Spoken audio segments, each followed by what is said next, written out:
미국에 처음 와서 이민 생활할 때 기억이 납니다. 기대하는 마음으로 미국 사람들을 보지도 못한 채 비행장에서 이렇게 내려서 이제 거처할 곳을 찾고, 그리고 미국에 왔으니까 영어를 해야 되지 않겠어요? 그래서 미국 사람들한테 한국에서 배웠던 그 영어를 가지고 이렇게 말을 걸어보는데, 처음에는 하이 이렇게 인사하는 게 얼마나 힘들었는지 몰라요. 그래서 조금 있다가 이제 영어가 좀 되는 것 같아가지고 자신감 있게 이제 외국 사람하고 이제 얘기를 딱 했는데 못 알아듣는 거예요. 간단한 단어를 말을 했는데 못 알아들어요. 그래서 여러 번 얘기를 하는데도 여전히 15년이 지났는데도 못 알아들을 때가 있으면 굉장히 당혹스러울 때가 있습니다. 그렇게 이민 생활을 시작한 것이죠. 앞날이 막막했습니다.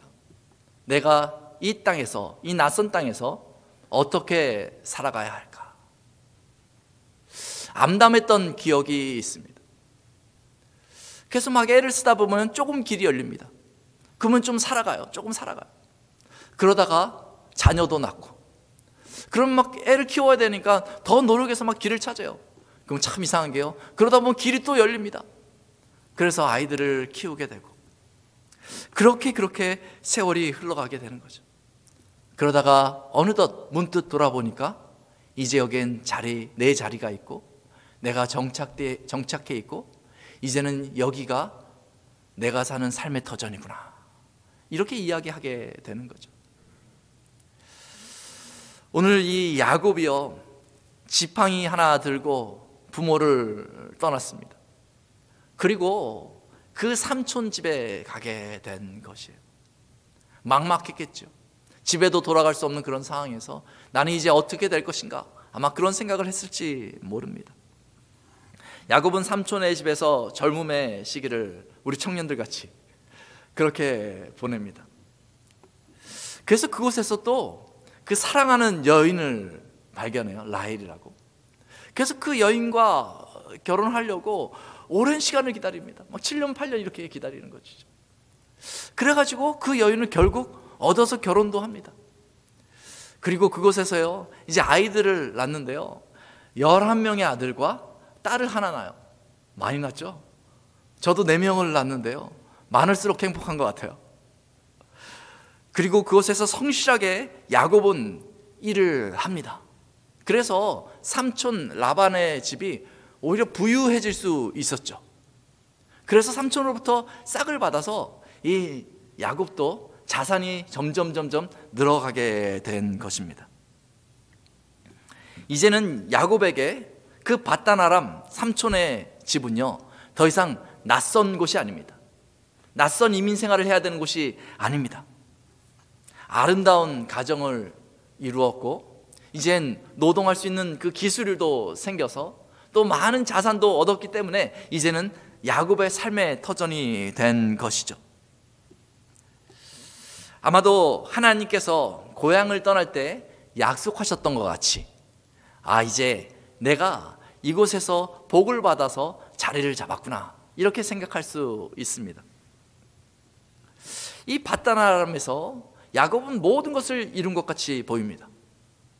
그런데 문득 스치는 것이 있죠. 그것은 뭐냐면 바로 고향에 대한 그리움입니다.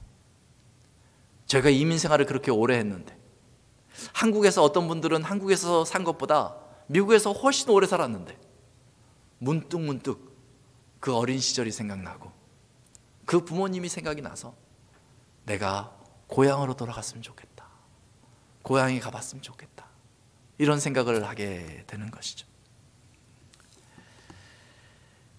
모든 것을 다 가져도 그 잊혀지지 않는 곳이 바로 그 고향 같습니다.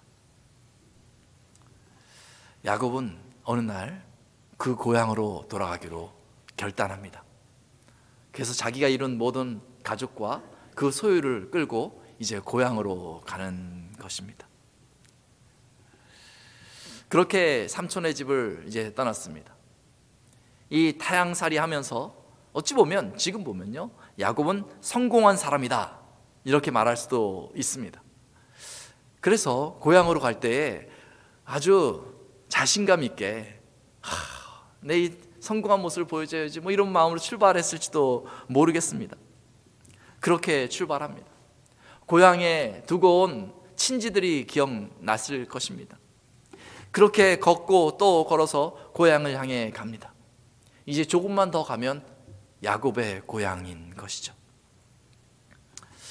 그런데 그 고향 거의 다 왔는데 이 야곱이 이제 거의 다 왔으니까 막 즐거워야 되잖아요. 근데 오늘 성경에 나온 야곱의 모습을 보니까 굉장히 큰 근심 가운데 있습니다.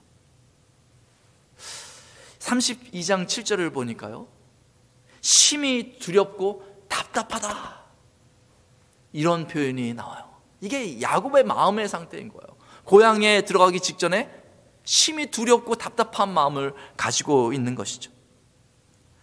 야곱은 고향에 가는데 왜 그랬을까요? 왜 야곱의 마음은 그렇게 답답하고 두려움이 있었을까요? 이전에 고향을 떠날 때 사실은 지난주에 우리가 말씀을 살폈듯이 도망하듯이 그 고향을 떠났던 것입니다. 20년의 시간을 바다나람에서 보내면서 이 사건을 잃어버렸던 것 같은데 다시 고향 앞에 서자 그때 그 사건이 기억난 것이죠. 이 일만 생각하면 가슴이 먹먹해지고 그때에 깜짝 놀랐던 그 마음, 두려웠던 그 마음이 그렇게 그대로 솟아났던 것 같습니다.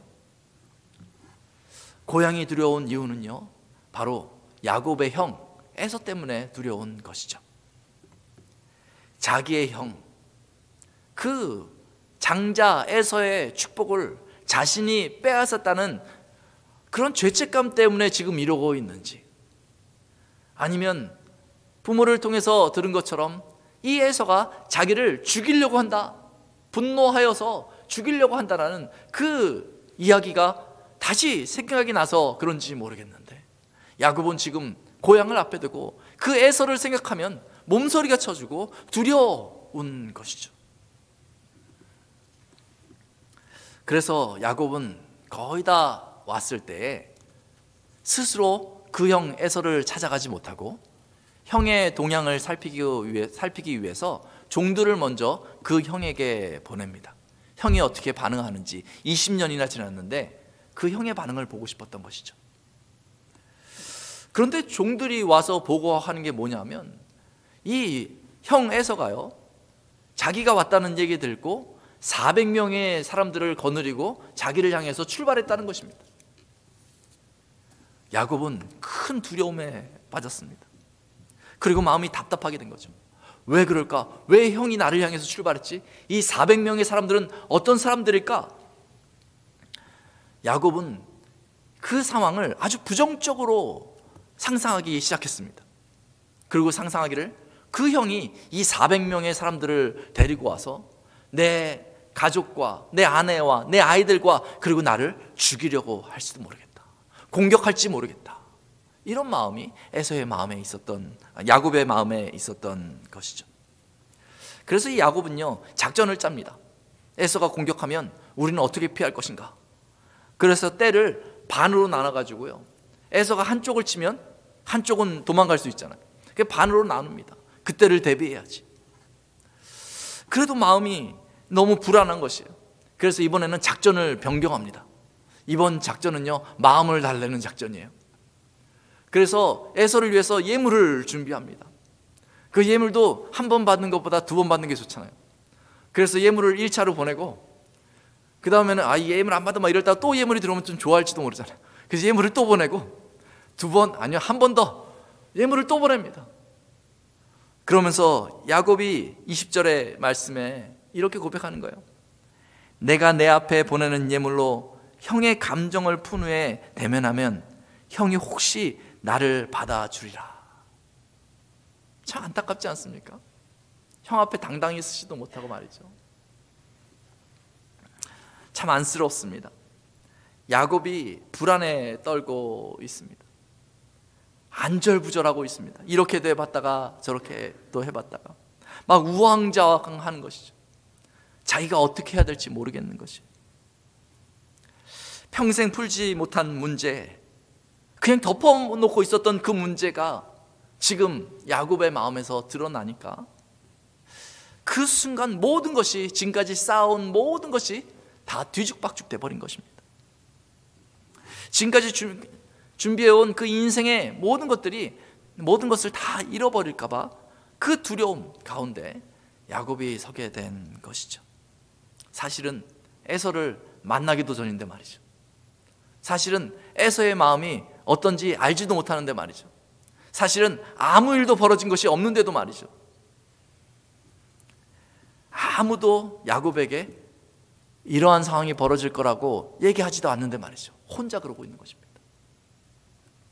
야곱에게는 이 에서가 트라우마 같은 것입니다. 이 트라우마라는 말이 있어요. 심리적 트라우마에 요약된 말이 트라우마라고 그래요. 그러니까 이전에 충격적인 사건을 한번 경험하고 나면요, 유사한 상황만 벌어지면 그때 상황으로 돌아가서 어쩔 줄을 몰라 하는 거예요. 그때 그 감정을 그대로 느끼면서 창백해지는 것이죠. 얼굴이 순간 경직이 되고요, 과거의 그 고통스러웠던 그때가 기억이 나면서 똑같이, 그때 상황하고 똑같이 갑자기 변하고 마는 것이죠. 그 사건이 정말 10년 전이든 20년 전이든 내가 이미 이렇게 어른이 되고 또 나이가 들어감에도 불구하고 내 어렸을 때의 사건, 그 사건이었음에도 불구하고 그런 상황만 되면 똑같이 당황하게 된다는 것입니다. 제가 몇 년 전에 교회에서 이제 혼자 이제 뭘 좀 정리해야 되겠다 뭐 일을 하고 있었어요. 그 사다리를 타고 이 천장 안에 있는 그 뭐 전선 라인을 빼려고 일을 하고 있었거든요. 근데 이렇게 올라갔는데 이 팔이 안 닿는 거예요. 그래서 그걸 잡으려고 꽃발을 디뎌가지고 쭉 팔을 내밀었어요. 그래서 몇 개를 전선을 빼냈거든요. 근데 어느 순간 자신감이 붙잖아요. 이 자신감이 붙으면 안 되는데, 그래서 정말 좀 멀리 떨어진 걸 잡아보려고 팔을 쭉 밀었는데 저도 모르게 사다리를 발로 탁 쳐버린 거예요. 그래서 그 순간 그 전선도 못 잡고 공중에 탁 떴습니다. 계속 떠 있었으면 좋았을 건데 바닥으로 떨어지더라고요. 그래서 병원에 갔던 기억이 있습니다. 그러고 나니까 이제는 사다리 올라갈 수 있는데, 옛날에 사다리 잘 올라갔었는데 사다리만 봐도 마음이 좀 쿵쾅쿵 뛰어요. 그때 공중에 떠서 당황했던 그 순간이 진짜 필름처럼 순간 쿵 떨어진 건데 필름처럼 기억이 납니다. 그게 트라우마 같이 남는 거죠. 이런 게 트라우마라는 거예요. 그런 상황이 벌어지면 그때의 고통스럽고 놀랐던 그 감정이 마음에 되살아나는 것이죠. 내 몸이 반응하는 것입니다. 목회를 하면서도 그런 트라우마 앞에 좌절하고 넘어지는 성도들을 보게 됩니다. 모든 것을 하나님이 인도하시고 그 인생을 하나님께서 형통케 하셨음에도 불구하고 어떤 상황만 벌어지면 확 나버리는 거예요. 믿음을 놔버리는 것입니다. 그리고 넘어져 버리는 것입니다. 이렇게 목회를 하다 보면 그런 일들이 반복되잖아요. 그러면 이렇게 보면서 같이 긴장을 해요. 야, 저분 상황이 이러네? 저거 아무것도 아닌데 사실 저분의 입장에서는 또 넘어질 수 있겠구나. 그러면 어김없이 넘어져요.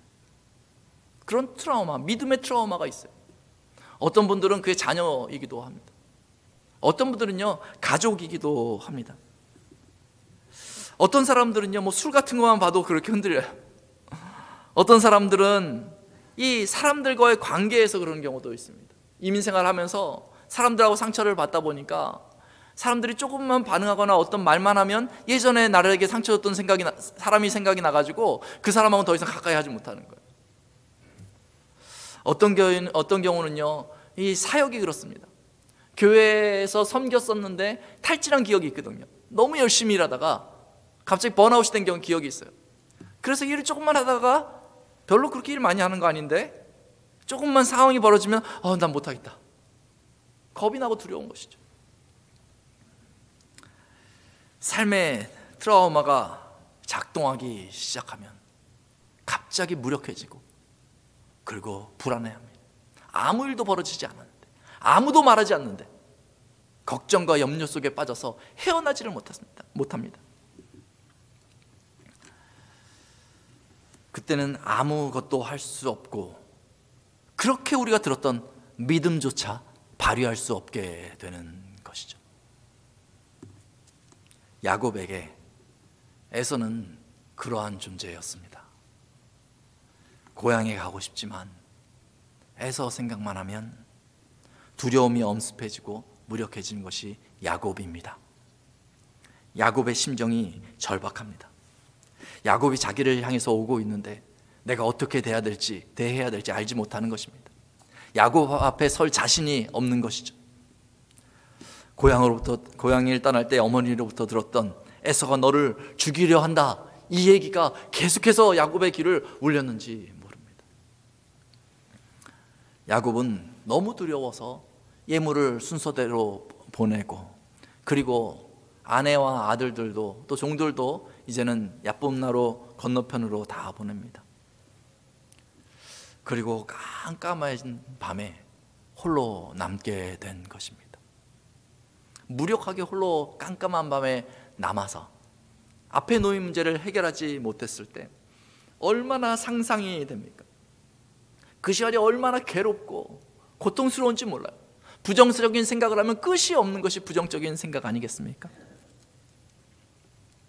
염려가 가득해지는 것이죠. 많은 경우의 수를 생각하다 보면 숨이 막히게 되고요, 잠을 자지 못합니다. 그 시간이 고통의 때입니다. 야곱이 그러했습니다. 그런데 그때 이상한 일이 벌어집니다. 누군가 나타났어요. 그러더니 다짜고짜 자기와 씨름을 하기 시작한 것입니다. 이게 얼마나 엉뚱한 얘기입니까? 홀로 남았는데 누군가 등장하더니 자기와 씨름을 시작한 것입니다. 씨름을 왜 시작해야 했는지도 모른 채 야곱은 힘을 쓰면서요, 넘어지지 않으려고, 그리고 나를 붙들고 있는 그를 넘어뜨리려고 막 애를 썼겠죠. 씨름을 밤새 하는데 야곱이 더 잘했던 것 같습니다. 그래서 그 사람이 야곱의 그 엉덩이, 허벅지 관절이라고 하는데 엉덩이 뿔을 이렇게 딱 때려가지고 부러뜨립니다. 그리고 아침이 되자 그 사람이 그만 씨름하고 이제 떠나려고 하는 것이에요. 그런데 야곱이 무슨 생각이 들었는지 모르겠는데 이 사람을 놔주지 않습니다. 계속 꽉 붙잡습니다. 그 야곱이 간절합니다. 그리고 그 사람한테 요청합니다. 나를 축복하소서. 나를 축복하기 전에는 내가 이걸 놓지 않겠습니다 하면서 꽉 붙드는 것이에요.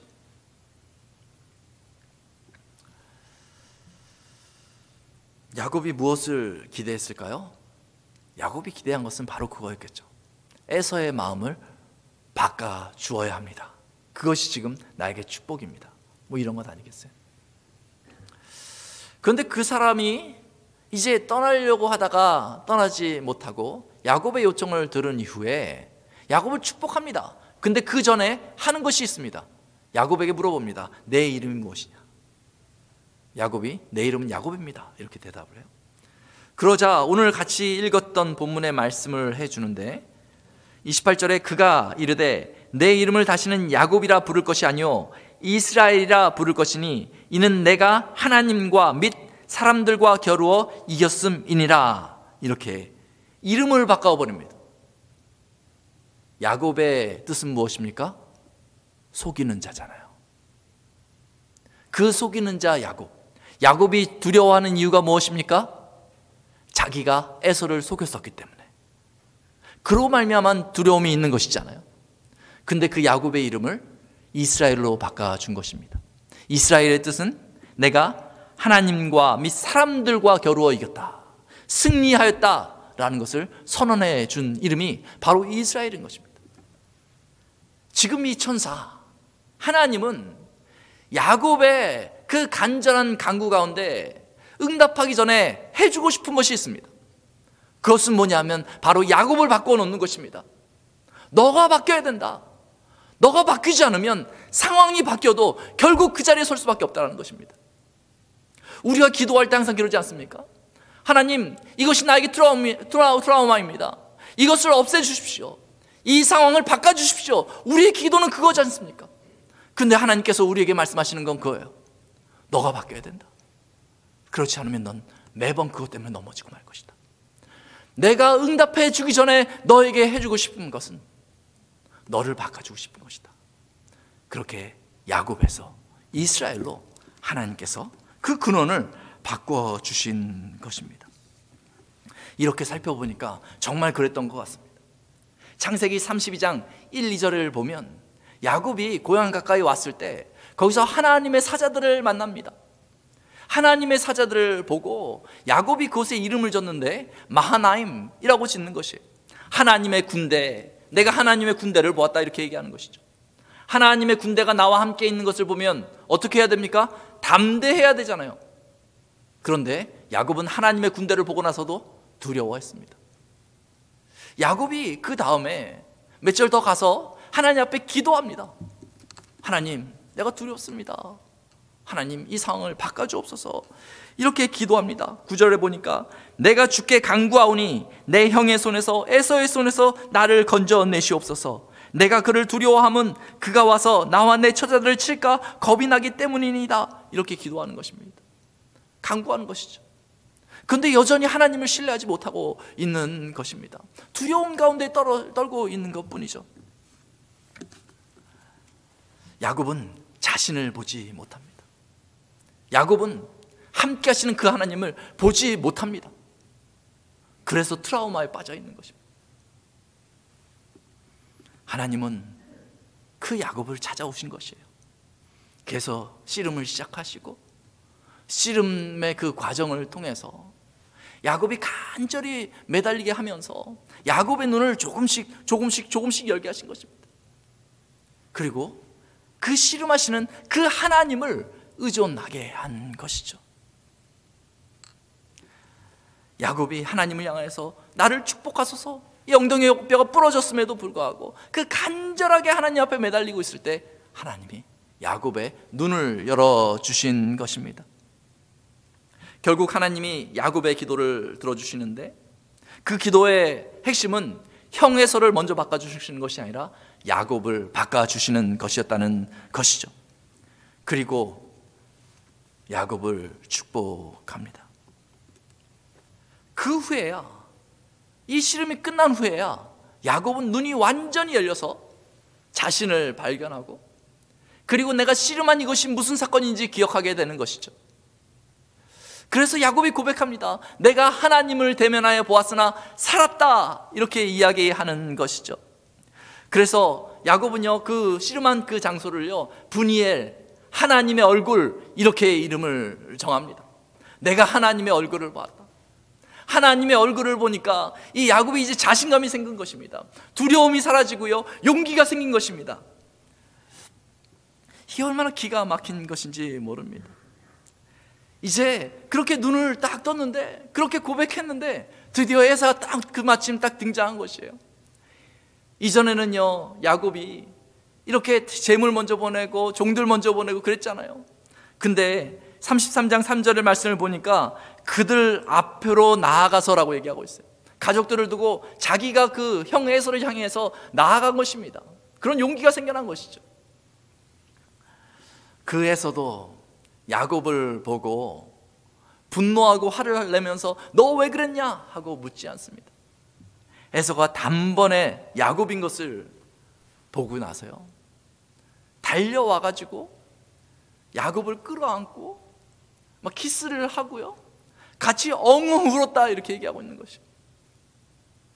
참 놀랍지 않습니까?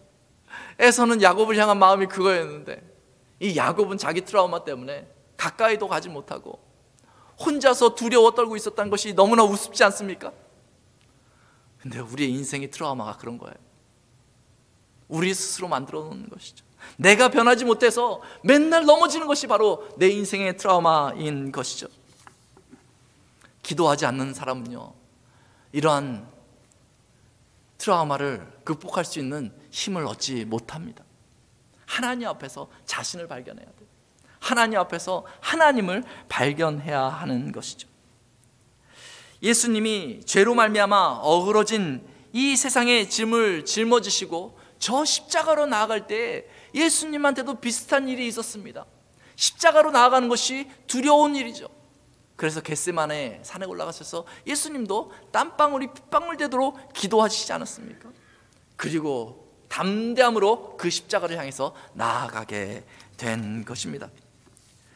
그리고 지금은 그렇게 죄와 사망에서 승리하신 이후에 하나님의 우편에서 우리를 잘 이해하시며 우리를 위해서 기도하고 계신다는 것입니다. 중보하고 계신다는 것이죠.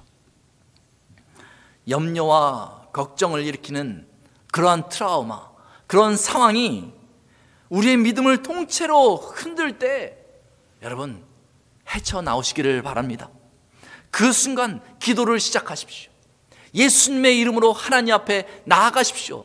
문을 두들기십시오. 그러면 하나님께서 다가오십니다. 그리고 우리를 붙드시고 우리의 믿음을 뛰어넘게 하십니다. 우리를 바꾸어 놓으십니다. 우리에게 담대함을 주실 것입니다. 우리로 하나님을 발견하게 하십니다. 사랑하는 성도 여러분, 기도로 믿음의 씨름판에 나아가서 트라우마를 극복하고 믿음의 전진을 이루는 삶 사시기를 예수님의 이름으로 축원합니다.